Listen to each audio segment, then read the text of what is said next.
The acceleration versus time graph for a particle moving in a straight line is shown below.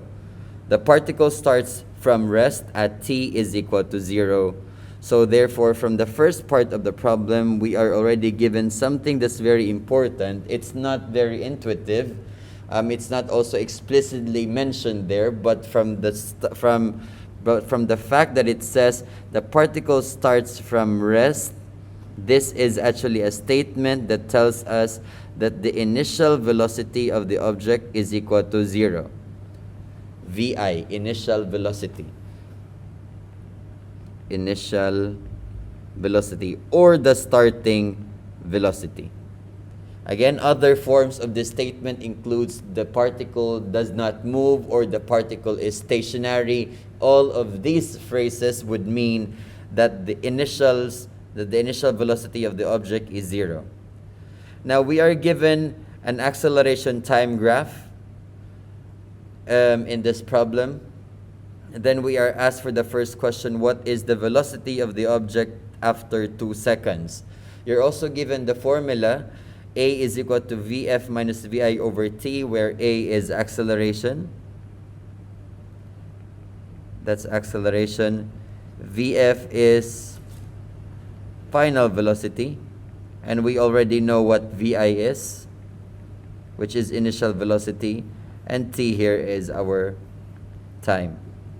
So, to solve, what is the velocity of the object after 2 seconds? So what we need to solve for in this question is the final velocity. So let's substitute our equation. So we have A is equal to Vf minus Vi over t. From the graph, what is our acceleration? From the graph, what is our acceleration? Look at the graph, gentlemen. 2. 2, it's 2. All right, so from the graph, we know that the object started from, at time 0, the acceleration is already 2 meters per second. And then we are interested to solve for the velocity of the object at 2 seconds. And from the graph itself, we could actually say that the acceleration is equal to 2 meters per second square. We could get this information from the graph. Any questions? All right, so from the graph, we have our acceleration. I'm going to leave that to you to substitute. What is our VI? What is our VI, or the initial velocity? Anybody? 0. We have that obtained from the given. It's also in, I've also have written that. The particle starts from rest, so we have our VI. No, sorry. We have our VI, we have our acceleration. And we have our time, which is being specified there as 2 seconds. So if you substitute the value of A, initial velocity, and time, we should be able to obtain the final answer for the final velocity for this question, or the velocity at 2 seconds. Now for number 2, explain why the velocity of the object at 2 seconds is the same as its velocity at 4 seconds. Now it has something to do with the acceleration. So if we look at the graph, we can, from number 1, we already have the velocity of the object at 2 seconds, which is our Vf. So we already have this information from problem number 1. Say, for example, let's just put a random value. Example. You have solved for your problem number 1. An example, you obtain, say, 2 meters per second. That's your Vf. Just as an example, okay? So why is it that the velocity at 4 seconds, let's say velocity at 4 seconds, is also equal to 2 meters per second? Can anybody explain that? If, for example, the velocity at 2 seconds is 2 meters per second,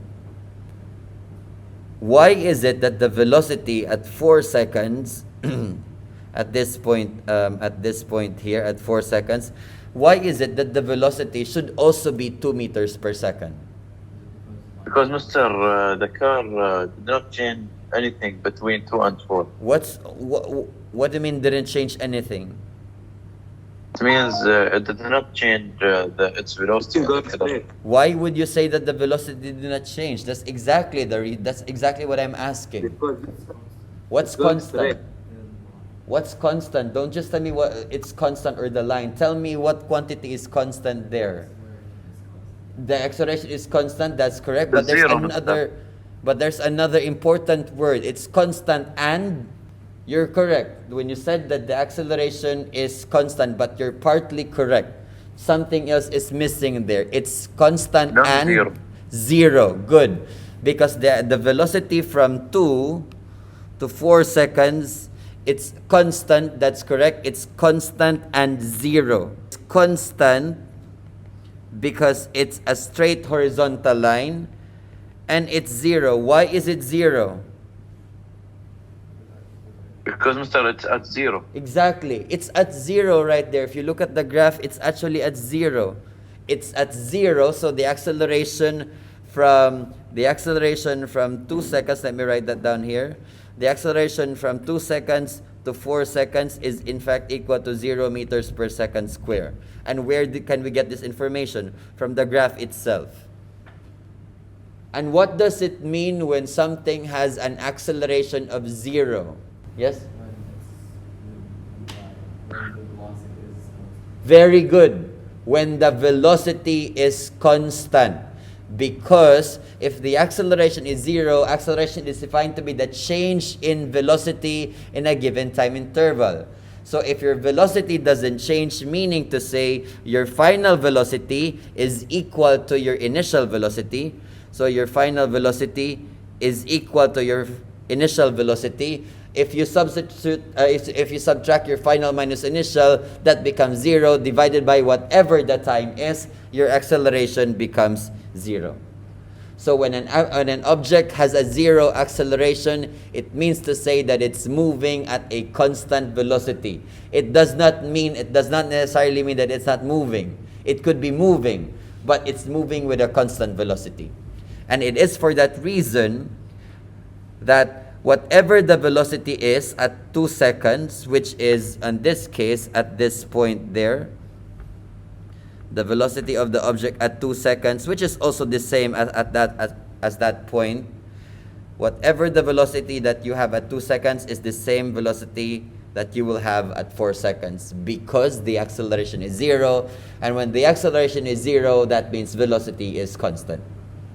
Questions? That means, Mr., and the velocity is not increasing, not decreasing. Exactly. Not accelerating, accelerating. Exactly. So if it's not accelerating, there's no change in velocity. That means acceleration is 0.